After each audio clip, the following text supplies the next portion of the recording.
You are now about to witness the strength of Chama! Llama! Ding dong!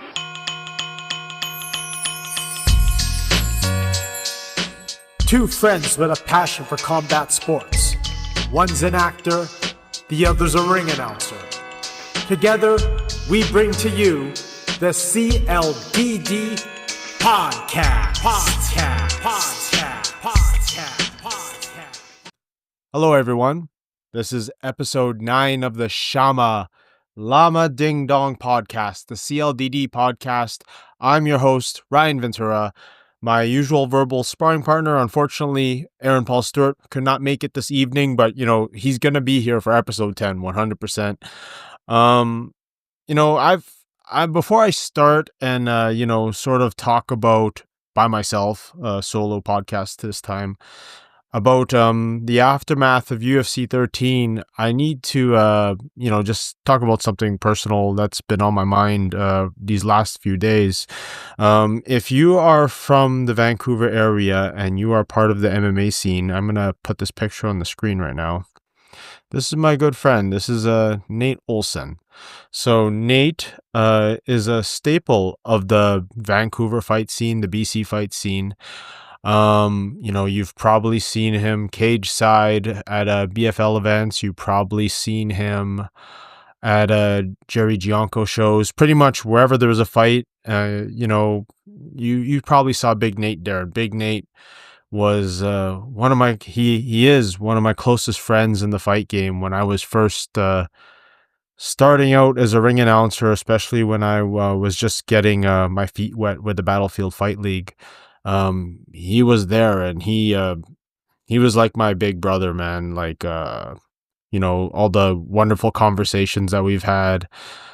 Like, he was the kind of guy that would message you at like 3 a.m, send you the most inappropriate memes. We had a lot of mutual friends, a lot of family friends, and I am absolutely devastated. I'm absolutely devastated when I heard the news a few days ago that he passed away tragically. I'm not at liberty to talk about the circumstances behind that, but I mean, I feel like it's gonna feel so different, when I get back into that cage in April for the BFL, and knowing that he's not gonna be there physically cage side anymore. It's gonna feel so weird. I have so many good stories with him, so many experience with him. He was an amazing person.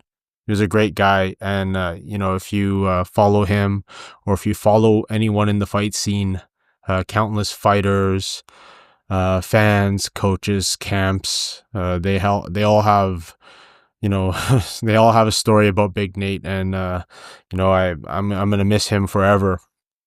And it's really messed me up for these last few days. He was a lifelong martial artist. We had a lot of fun together too. We've had some nice fun sparring sessions together. Back in the day, we'd exercise together in the gym. So yeah, that's rest in peace, Big Nate. I'm gonna miss you forever, big guy. Okay, so last night, as of this recording, so I'm recording this right now. It's Sunday night Pacific time in Vancouver. Last night, UFC 313. What a card! It was I thought it was a pretty solid card from top to bottom. I watched it from beginning to end, actually, and it's not that often that I get to actually sit down and enjoy a card, and it was a good distraction for me mentally with all the stuff that was going on the last few days for me. But I actually had a good time. I enjoyed the card, so I'm gonna put it up on the screen right now. Tapology. UFC 313, Pereira versus Ankalaev. So let's I'll highlight some fights that I enjoyed. That show opener between Ozzy Diaz and Jordan Santos, that was a lot of fun. What a story. I didn't know much about Jordan Santos until DC and Anik were talking about it on the broadcast about how he grew up in like a pit bull kennel in the favelas of Brazil. That was crazy. And like, that guy, he fights, he like, he has like quite the fighting spirit. He came up short against Ozzy Diaz, who really needed that win. Excellent show opener. I actually missed out on the Mayron Santos and the Francis Marshall fight. From what I saw on X, it was, it wasn't like the decision was very controversial. And looking through the rest of the card, like that was a nasty. I actually did. I don't think I caught. No. I think I might have caught this one here. Carlos Leal and Alex Morano. I slipped my mind. I'm not quite 100% sure about what happened in that one, but I mean, looking at the time, I must have missed out on the finish, but I did see that armbar between Bruno Ferreira and Armin Petrosian. That was nasty. There was no place for Armin to go, and he caught him good. Joshua Van gets a nice unanimous decision against Ray Saruya. Joshua Van, when I saw him fight, let's take a look here. When I saw him in his last fight at UFC 310 against Cody Durden, I was like, man, like I really like this guy's boxing, the way that he would fight in the inside and he would, rip punches to the body. Joshua Van, he has a bright future in the flyweight division, I feel. Especially like, in the division, like, me and Aaron, we've talked about this on countless episodes where the flyweight division is kind of a revolving door of like the same fighters fighting for the title, and they're needing to get like challengers from out of town, like man, his name escapes me. He was the Ryzen champion. He was the guy that recently fought Pantoja. Let's see, I'm so sorry for oh yeah, Kai Asakura. So flyweight is kind of a revolving door, and they need fresh blood in that division, some fresh challengers for the 125-pound belt. And I feel like Joshua Van, if he can keep things going, this guy from Myanmar, he can do some damage, and I can see him competing for a title one day. He's a good fighter. I like him a lot. And then that spinning heel kick by Mauricio Rufy against King Green. My goodness. Wow, the fight nerds. Let's pull this thing out here. Like I'm trying to excuse me. It's been my mind has been, I've been completely scatterbrained, but I know the fight nerds are undefeated. They're undefeated in the UFC right now. Let's pull this thing out. The fight nerds camp of fighters in the UFC, are they undefeated?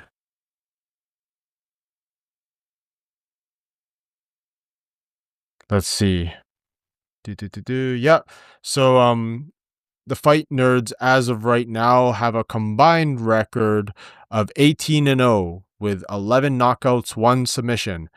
Notable members of the fighting nerds are Kyle Borrallo. Yep, he's great. Carlos Prates.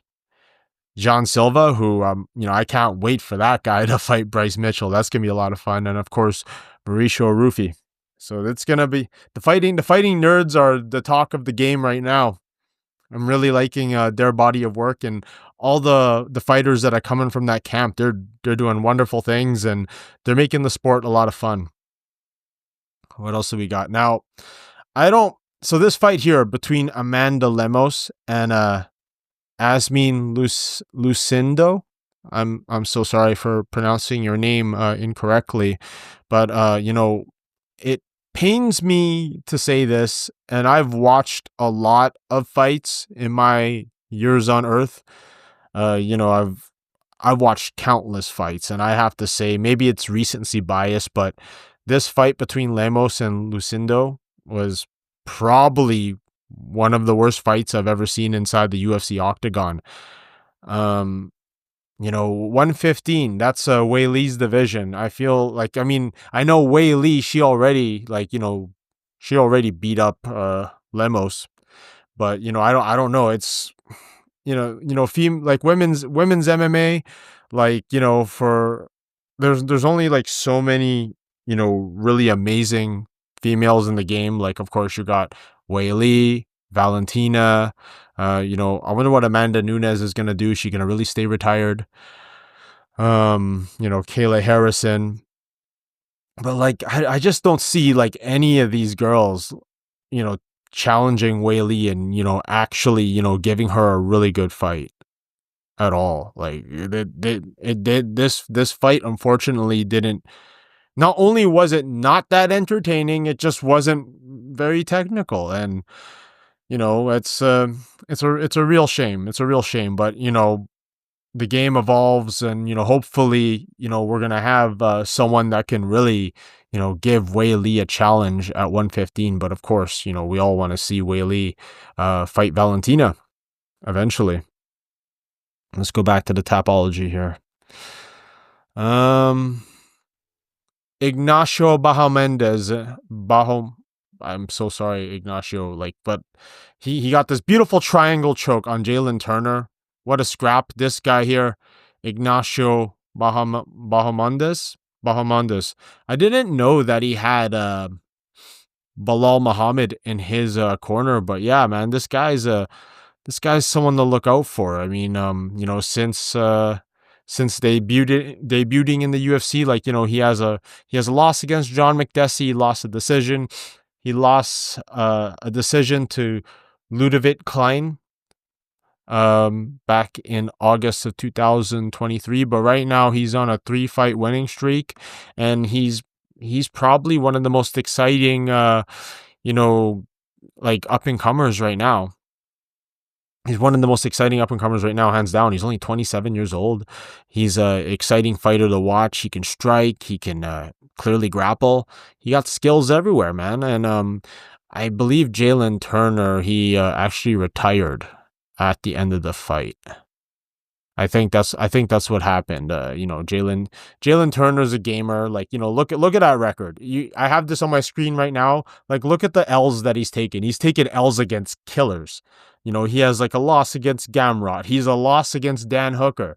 He has a win against King Green. He's lost to Renato Moicano. Like, he's not losing to any tomato cans or bums. Like, these guys are the real deal. And, Jalen Turner's a gamer fighter.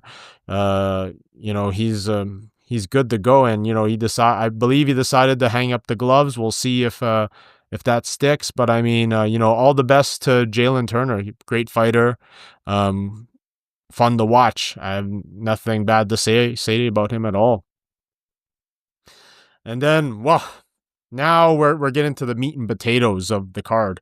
This is the reason why we all tuned in. So, Justin Gaethje versus Rafael Fiziev. I mean, have you ever seen a boring Justin Gaethje fight? Have you ever seen a boring Rafael Fiziev fight? Sorry, Rafael? It's Rafael? Either way, man, like that man is a savage too. Like, Fiziev, he has 3 back-to-back losses, but again, 2 against Gaethje, 1 against Gamrot. I mean, is it maybe one day a trilogy might be in the books, maybe before Gaethje retires? I don't know, but man, they delivered. Easily the fight of the night at UFC 313, like that from beginning to end, that delivered. And props to Rafael Fiziev for taking that fight, man, last minute.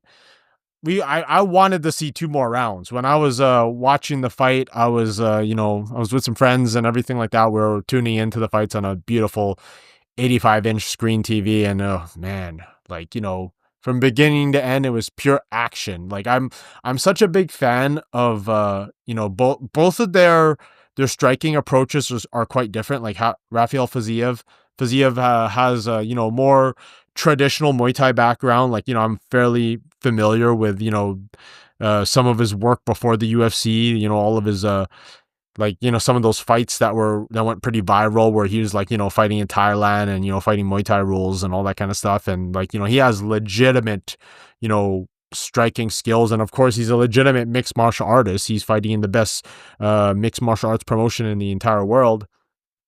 And, Gaethje, like, to me, Gaethje was, when he came into the scene, like, back in his World Series of Fighting days, and of course, when he got signed to the UFC, to me, he basically took that template that Chuck Liddell had, where he would do his wrestling in reverse, because we all know Justin Gaethje, high-level wrestler.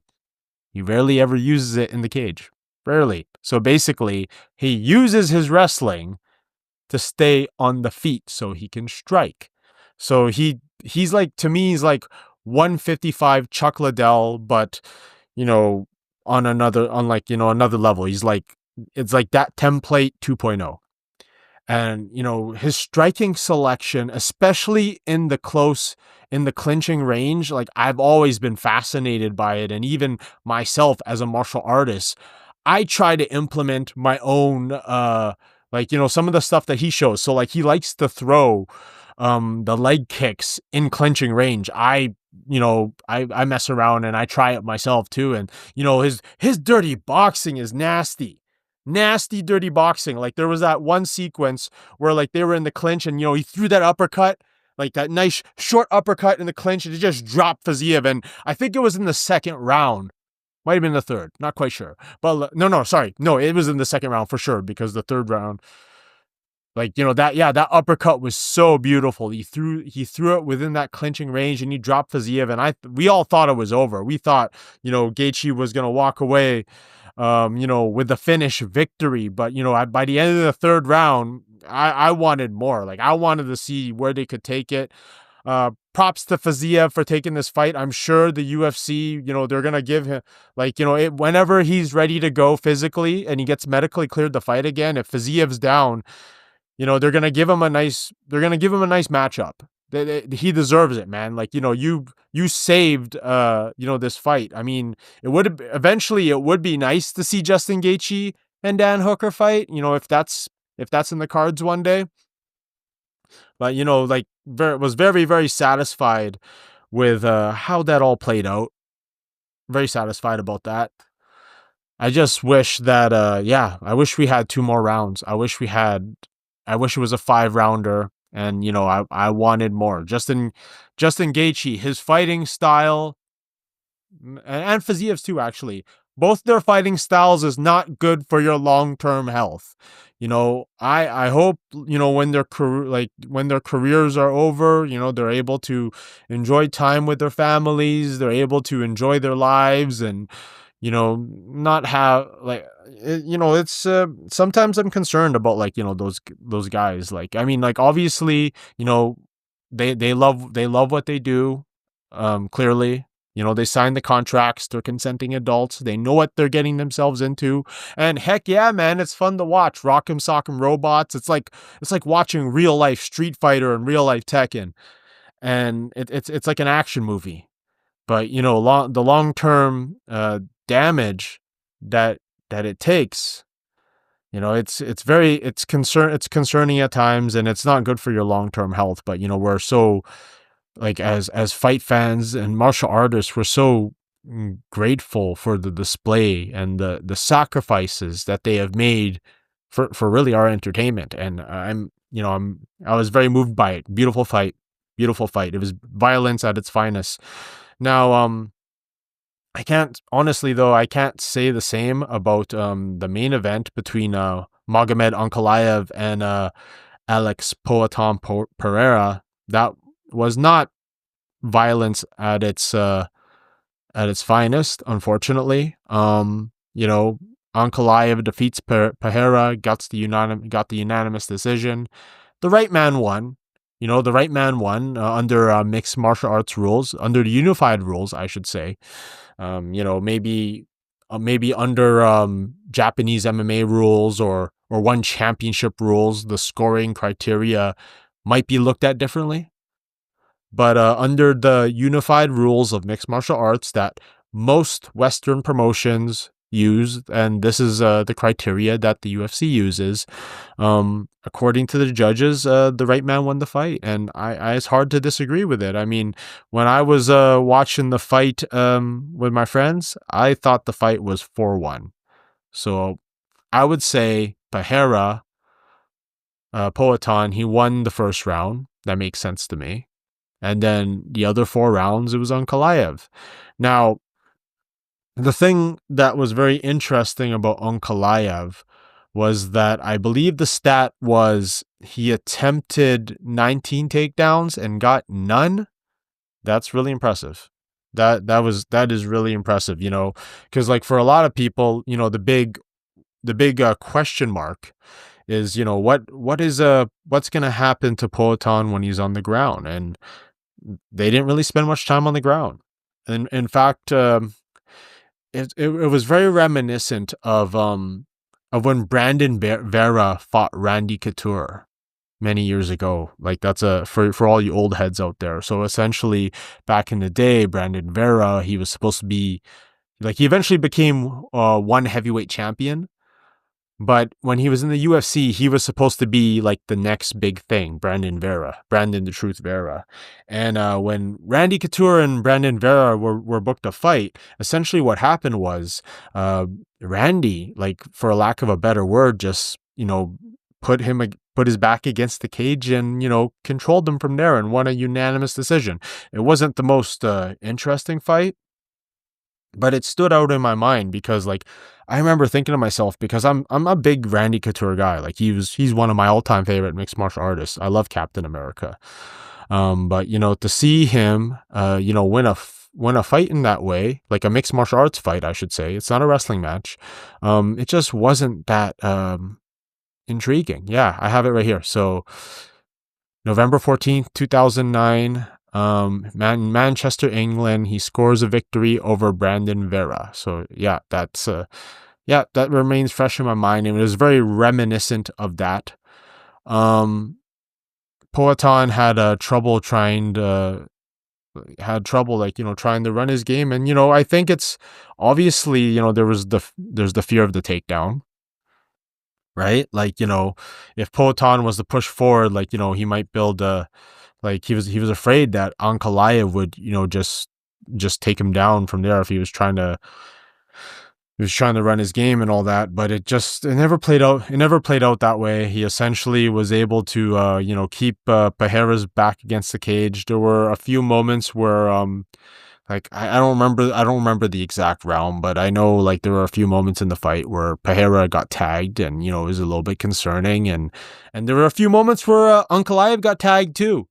In the fight, and I think maybe there's a little bit of a moral victory in not having your back against on the canvas of the octagon against a high level wrestler. I mean, Ankalaev isn't necessarily compared to the other Dagestani fighters out there, he's not known as a big time wrestler. But that's quite the moral victory to not get taken down. Let me see if I can find that stat. It's driving me nuts now. I need to find it.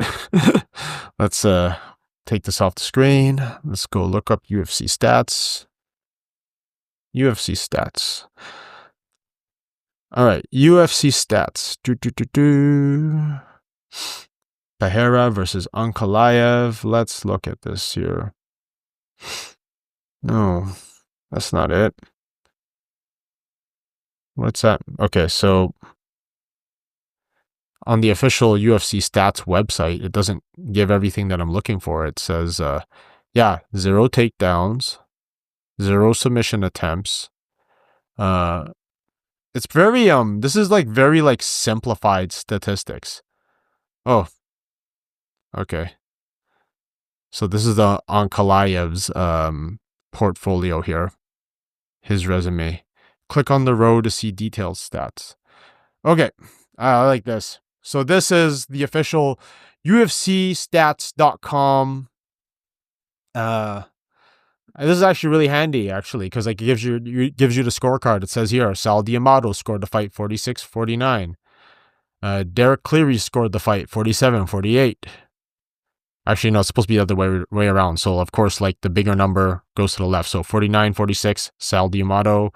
48-47, Derek Cleary. 48-47. So, clear unanimous decision for Magomed Ankalaev.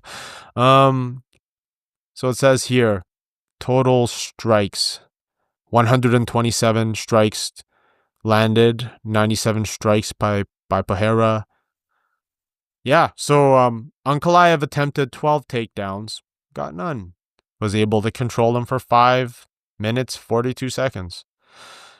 Yeah, not the sexiest fight. I mean, like, I don't know if we're ever gonna, unless you're doing research, it's not gonna be like a fight that, you're gonna fondly go back to and reminisce and look back on.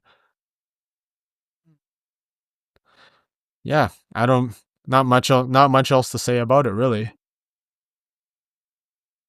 Pretty cut and dry fight. The better at that moment, according to the unified rules, the better man won.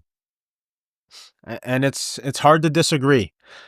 But I have to say though, there's like one thing, like especially at the end of the fight, at the end of the event, when it's also fresh, when you go into your Instagram or you go into your X feed and you look at like what the communities talking about, you look at what Reddit is talking about, and there's so many people that are like, oh, this is the UFC's dead, the Pereira, like their golden boy Pereira loss, the biggest pay-per-view draw, like he got, like, this is bad for the sport. But I know, like, obviously Alex Pereira is the talk of the combat sports world. He's the reason why most of us tuned in on Saturday night to watch. I named this podcast after him. We have a logo that's inspired by him. Like, he is the man. And I think, like, the cool thing about mixed martial arts is that, having a loss on your record is not a death sentence. Look at all the legendary fighters that you can think of that have multiple losses. So many legends, so many people that we have so much respect for. Like, perfect example, actually. One of my all-time favorite fighters, he's being inducted into the modern wing of the UFC. Robbie Lawler. Robbie Lawler is one of my all-time favorite fighters, one of the most exciting fighters to have ever lived. Do you want to see what his record is? Look at that. The man is 30-16. 30 wins, 16 losses. It's not like the record is, it's not the best, but like, I mean, like, he's held world championships and he's been in some of the most exciting and most important fights in the sport's history. Look at that. 22 wins by KO. 3 losses by KO. He hasn't been the decision as many times as he's had finishes or have been finished himself. He's a old school killer be killed type of fighter, and so many of my all-time favorites, so many of the all-time greats. Let's look at other legends that have, of course, like, you can think of Anderson Silva. Anderson Silva is not perfect. Maybe he was the closest thing to perfect at the time in his prime, but look at that record, 34-11, considered one of the greatest of all time. Fedor Emelianenko, my personal all-time favorite fighter, retired with a record of 40-7. Alex Pereira, he's 37 now. I think him and I are the same age. He's an 87 baby as well. Let's see, what's his record now? That's Carlos Pereira Poatan. Alex Pereira's 12-3. 12-3. He still has a lot of fighting left. I mean, like, he went on a career murderer's run. Like, yeah, maybe, he didn't face like too many he didn't face many grapplers in his UFC career. And in my opinion, Alex was matched up against the right people. Not just like from a ranking standpoint, but from, like a build-up standpoint. Him being multiple time Glory world champion, Glory double champion. You don't want, like, especially like, knowing there was that backstory with him and Israel Adesanya. It made sense to build him up. Don't put him against like a predominant grappler or anything like that right off the bat. And the guy that that actually managed to take him down, if memory serves me right, was Jan Blachowicz. And, Jan Blachowicz is not, he's no scrub, man. He's legit fighter, legit mixed martial artist, ex-champion himself. I don't know. It kind of boggles my mind. And, there's a lot of, like, I've read so many comments on so many different threads where, people are like, oh, this is the death of the sport. The right man, the right man didn't win. No, I don't know.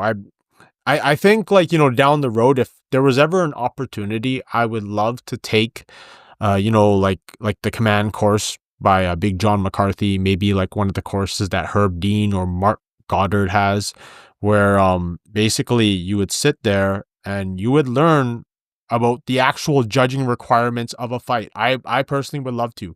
I know I know majority, I think all of our judges and officials that work for the British Columbia Athletic Commissioner, they've all taken those courses. And they're all, they're all qualified, and they got their certification from it.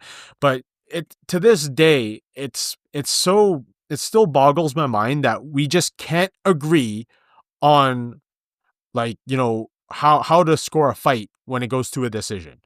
Like, it's such a polarizing thing. It's the glass is half empty, half full argument. We're always gonna agree to disagree. Of course, like with a finish, it's undeniable. You can't deny when someone gets knocked out. You can't deny when someone taps out, gets put to sleep, etc. I mean, we've been talking about this for so long in terms of how to judge a fight properly. And it still blows my mind that we just can't get it right. And there's just so many fair weather fans out there that are like saying, oh, this is horrible for the sport. I mean, at the end of the day, this is a sport. This is a sport, like, there should be, logically speaking, the best should fight the best. The people in the rankings should fight each other. So, like, if you're ranked number 1, even if you're not the most popular number 1, you should be next in line for a title shot. Doesn't always happen, of course. Like, money talks, followers talk. There's pay-per-view buys to consider. Like, who sells the most pay-per-views? Who sells the most tickets at the venue? And, I think clearly right now, Poatan is the top dog.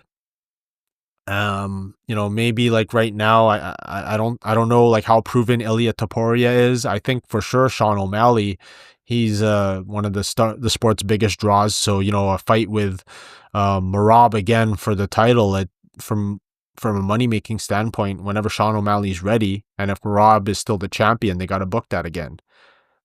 But otherwise, just thinking from the top of my head without looking at any notes, I can't really, think about who could be a big draw for the Ultimate Fighting Championship.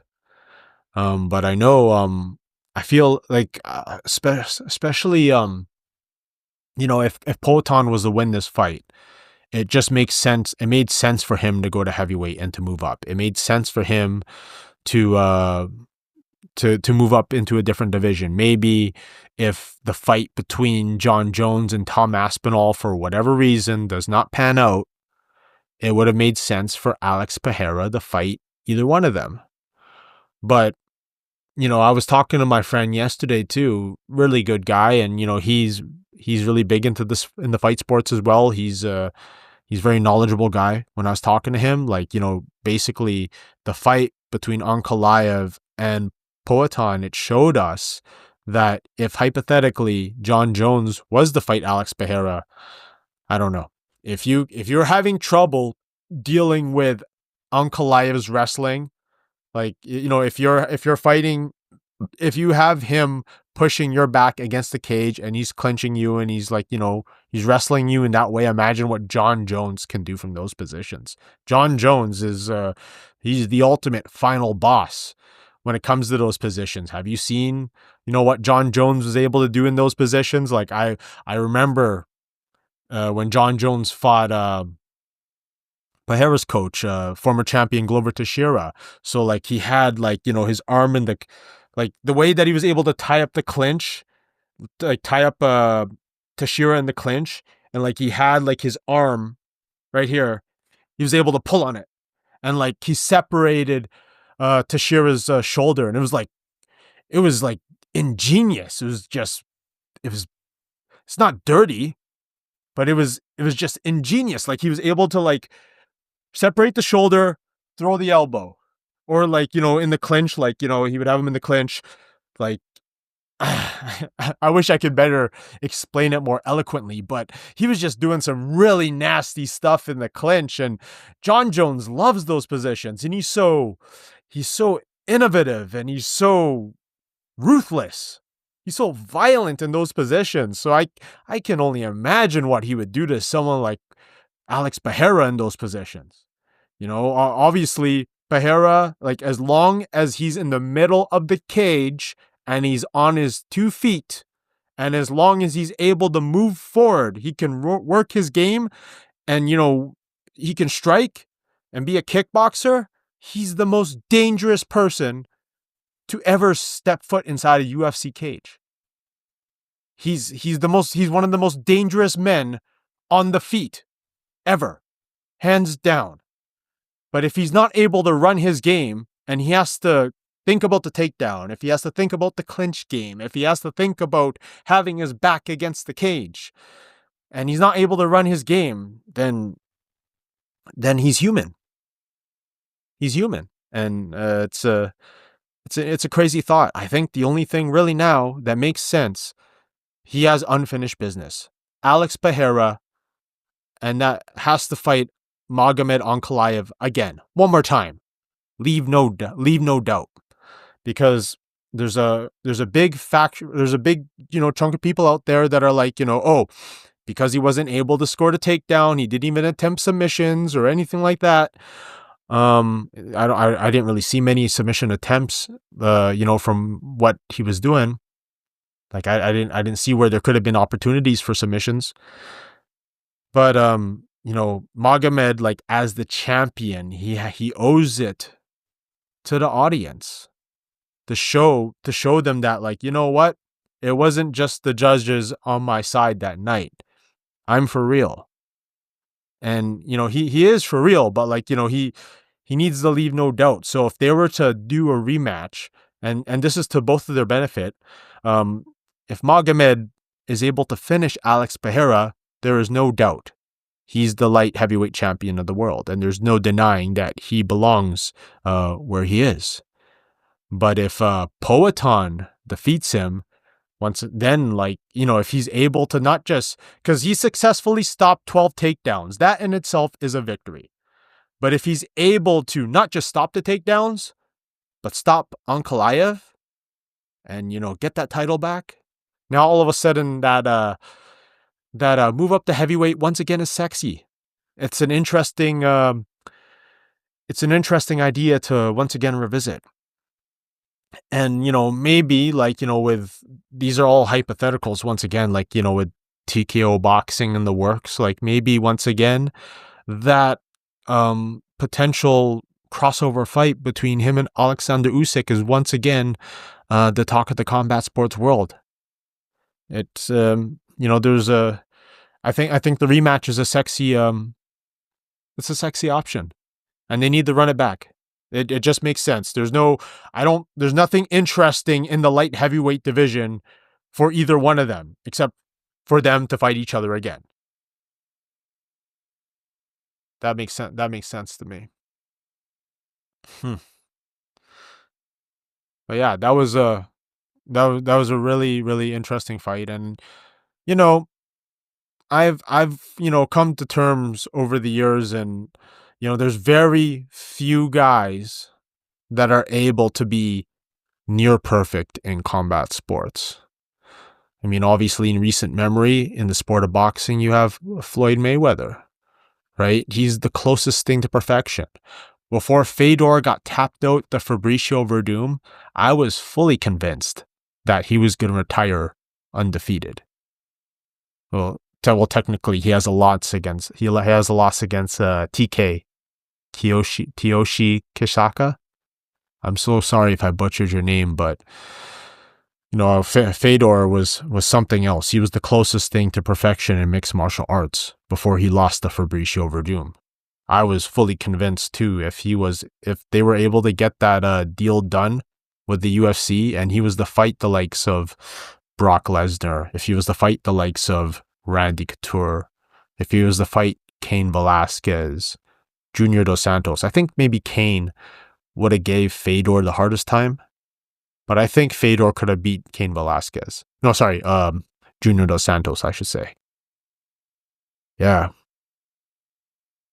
I don't know. I don't think we're ever gonna see, for as long as mixed martial arts is the way it is now, modern mixed martial arts, I don't think we're ever gonna see anyone that's close to perfect with an O. And I think like even like the sport of boxing, and it's hard for me to actively follow the sport of boxing like I used to, just because there's so many things going on in my life, and on top of that there's so many combat sports. I'm also really invested in professional wrestling. I love pro wrestling. That's like the other thing that I enjoy, and I actually going to be doing a podcast with a friend of mine from Las Vegas.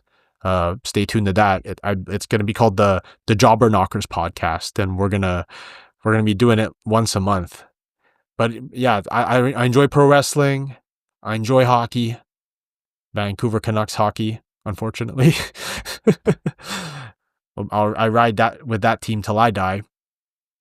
But it's hard to follow. It's hard to follow everything. And right now, like obviously the sport of boxing is probably the most healthiest, most exciting that it's ever been. But for my own personal taste as a fight fan right now, I personally enjoy mixed martial arts a little bit more. That's just me. But I have a great deal of respect for the sweet science and all the fighters in it. I wish the pure striking arts, outside of boxing, they got its due as well. Like I love kickboxing. Kickboxing is one of my loves. I love glory kickboxing. I wish that was much more popular, especially since a lot of people were complaining, Ankalaev was just pushing Pereira against the cage and just hugging him there, and they weren't doing anything. Well, my friend, like outside of boxing, like there's so many wonderful striking promotions out there. Glory Kickboxing is one of them. K1 in Japan is having a resurgence, although it's sometimes like very head scratching as to what are they doing down there, because they're not doing a very good job promoting their fights to the Western world. I mean, it's hard to watch their fights too. Like you need like a VPN, and like even if hypothetically you wanted to like watch the fights and find like a bootleg stream, it's very difficult to find. Like it's just not common.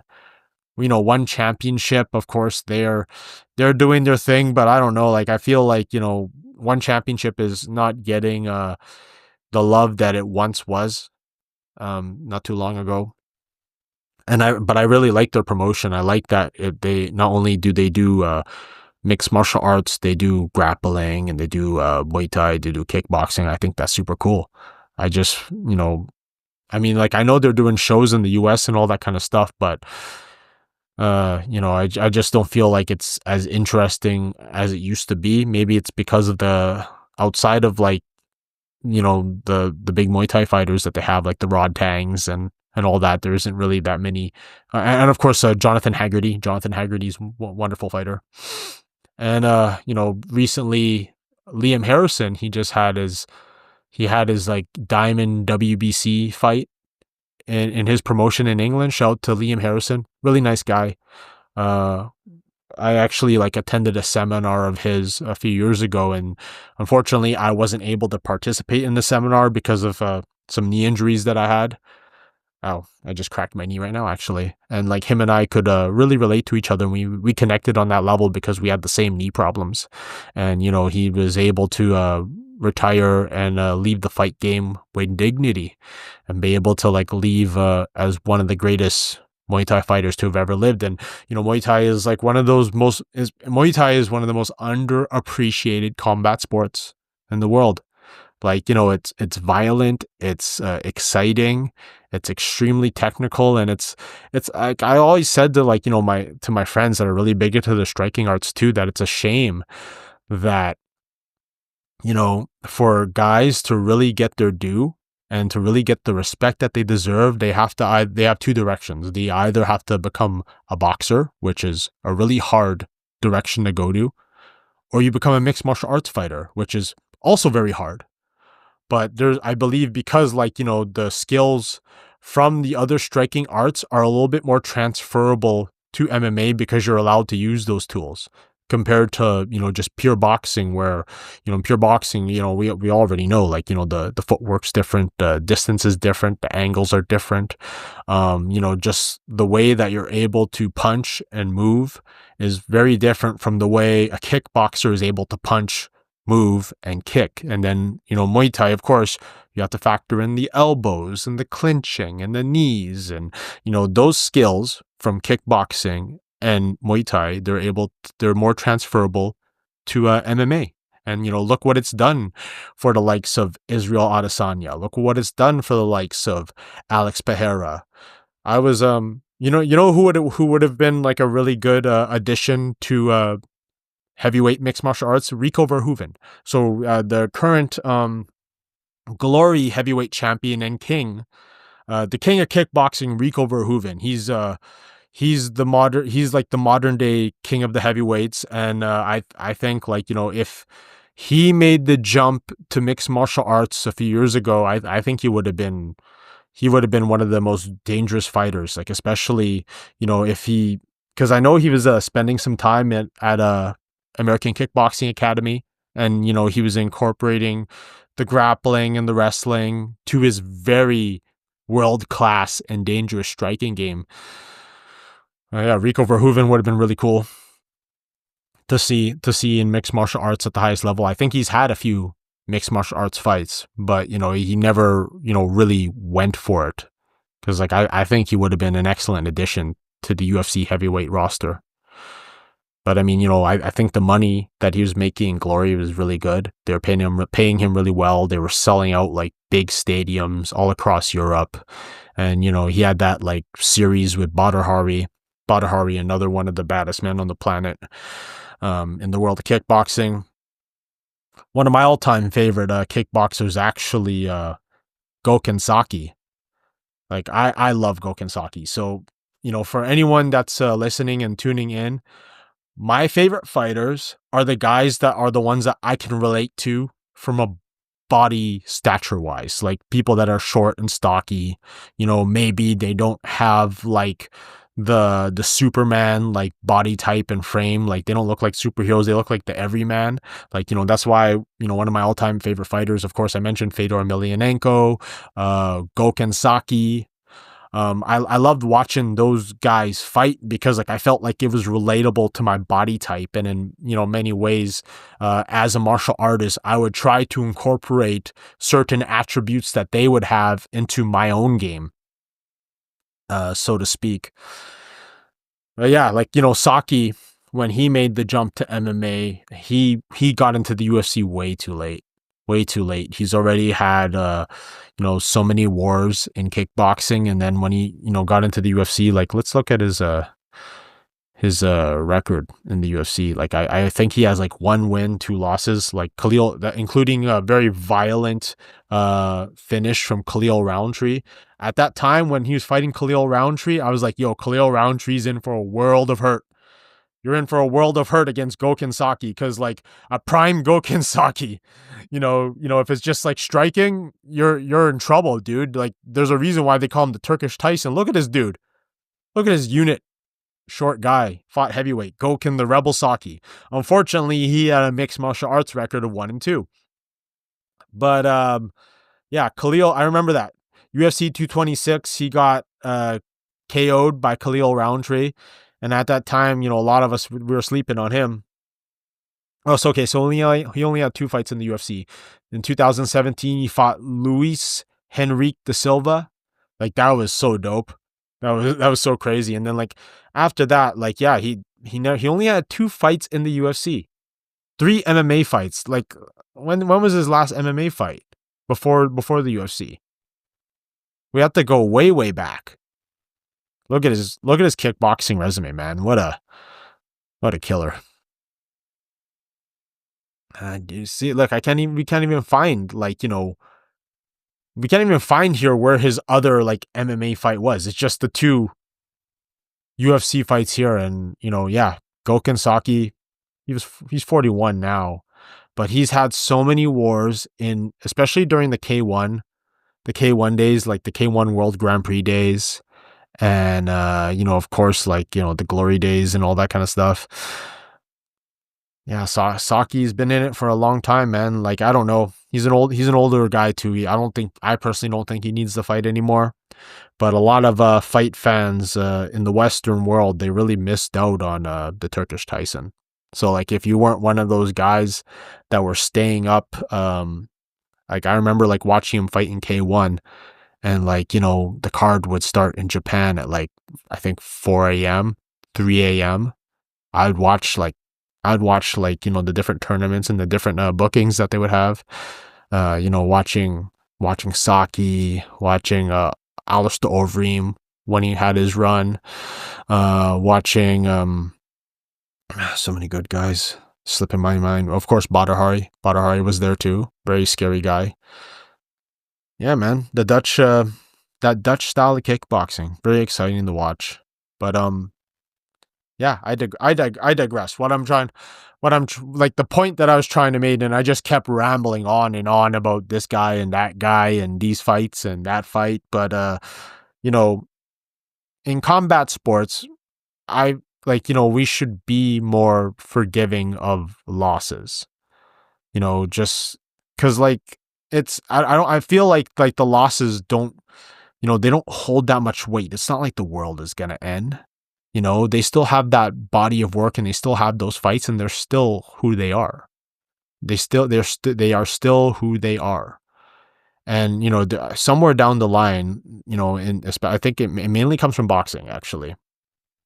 Somewhere down the line, someone put a lot of weight on, having an undefeated record, and, not having to lose that much and all that kind of stuff, and that attitude carried over into other combat sports, I believe. But I mean, like, look at this, like, you look at the sport of Muay Thai, where, like, guys have, like, records of 116 wins and 20 losses. Like, are those 20 losses, how much weight do 20 losses have versus 116 wins? Because, like, some of those guys, especially in that world, those guys are, like, fighting, like, every other day. It's part of life. And, a lot of kickboxers, like, in the kickboxing world too, they'd have, like, so many, like, long records too, like that. Like, records of, like, 41 wins, 10 losses. 41 wins and 10 losses. Like, that's a lot of wins. Not a lot of losses. That's good. And, like, I don't even, like, I'm pretty sure they keep records in the grappling world, like, wins and losses, but I'm sure in the grappling world, like, there's just as many, like, at the highest level, there's just as many losses as there are wins, just because there's so many ways you can lose in a match, right? There's so many different submissions. But yeah, Alex Pereira, man, like, he's, like, it just makes sense for him to fight Ankalaev again. We got to revisit it, part 2. How much damage did these two guys sustain? Are they, like, if they can do this again at International Fight Week, I think it'd be a great draw, and it would be a great addition to the card. Let's see what's going on in the fight world. Will there be any, like, I'm so scatterbrained right now. Like, it's been quite the struggle for me as of late. I have to say too that, that UFC card yesterday, just being surrounded by really good friends of mine and watching the fights and being able to enjoy them was an excellent escape. Was an excellent escape from a wandering mind. And it's kind of crazy, over the years, how much this has become very much a part of my life, being an announcer and being a martial artist, and the countless friends that I've made over the years, people that have, become people that I can just message and call anytime I like. I'm very blessed to have had such wonderful, amazing coaches and teammates in martial arts. People that have helped me become better people. Sorry, people that have helped me become a better person. People that have helped me understand the context and concepts of combat. Being able to, understand, the severity of a fight and, the effects of it. It's so fascinating to me. And that's why I'm so gutted about losing one of my closest friends in the game. I'm sorry for rambling again, but I mean, it's just so much. It's just on my mind so much. If you have any, really good friends and family out there that you really love and care about, every chance that you get, let them know that you love them and let them know that they matter to you. Let them know that they're appreciated. And I know, especially in this day and age, like, everyone has their lives. Everyone, has their jobs and, partners, own friends group, hobbies, other things like that. But, if someone really matters to you, ideally, try your best to make time, make a little bit of time to, like, speak to them for a little bit. Like, if there's an opportunity, like, book a time to go out and watch a fight, have a coffee, something like that, never take that for granted.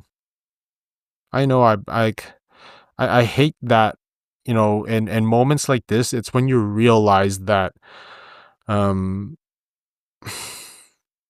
it makes you realize that not only is life too short, but also, you don't really realize, how great someone was until they're gone. That's fucked up. It's so fucked up. Anyways, like, before we close out this podcast, the next UFC event is on March 15th. It's going to be at as my good friend Aaron Paul Stewart would say, this coming Saturday, it's going to be at the Mighty Apex. UFC Fight Night, Ventura versus Dolce 2 at the Mighty Apex. It has 13 bouts, headlined by Marvin Vettori, Roman Dolce. Co-main event, Elizeu Zaleski versus Chidi Njokuani. I'm so sorry for butchering your name, but, like, Chidi's been in the game for a long time. I believe his brother is also a fighter too. Great Muay Thai fighter, actually. Then the Njokuani brothers, they're great. They're really good strikers, man. We got Kevin Vallejos versus Su Woo Choi. Not very familiar with either guy, but hey, man, like 14-1 record. It looks like it's his UFC debut. Wow. Now, Su Woo Choi, he has a UFC record of 4-6. Shout out to Tapology for that highlight. That's really cool. I guess this is Kevin Vallejos. It's Kevin Vallejos' opportunity to show and prove at the Apex, man. Like, especially if you're making your UFC debut. Alex Hernandez versus Kurt Holobaugh. Damon Blackshear versus Cody Gibson. Su Young Yu versus AJ Cunningham. Waldo Cortez Acosta versus Ryan Spann. That's a name I haven't heard in a long time, actually. Ryan Spann, UFC record 8-5. Sam Hughes versus Stephanie Luciano. Dyer Nurgoshai. Wow, 10-0 record. Is this his UFC debut? Look at this guy. Look at this. Like, he has no neck. Dyer Nurgosh. Oh, look at that. He has no neck. No neck whatsoever. Okay, so he got a beautiful head kick victory at the Contender Series on October 1st. He's fought at Eagle FC. He was a champion there. Man's undefeated, and he's coming from the great nation of Kazakhstan. Okay, that's going to be cool. That's going to be a good debut. And he's facing Bredson Ribeiro, UFC record 1-2. Josias Musasa versus Carlos Vera. Excuse me, I'm about to blow my nose. Sorry. Andre Lima versus Daniel Barrez. Josiane Nunes versus Priscilla Cachoeira. Sorry about that, Priscilla. I hate butchering names. That's why it's really important as a ring announcer to spell everything phonetically so that it's easy for me to read and it's clear for me to read. Eunice Duban versus Carly Judas. 3-2 record. And then Eunice is 6-0 when making her UFC debut. I'm guessing this is she's from the Contender Series, judging by the background. She is from the great country of Colombia. Okay. Yeah, honestly, outside of like Marvin Vettori, Roman Dolce, Chidi Njokuani, Alex Hernandez, I know who he is. I'm not super familiar with this card, and it does look like your typical Apex card. But I mean, yeah, don't know what else to tell you, but the fights are on this Saturday. You got UFC fights this Saturday. Anyways, I've rambled on for over an hour. I did this podcast solo, and I think I did an okay job. Episode 10.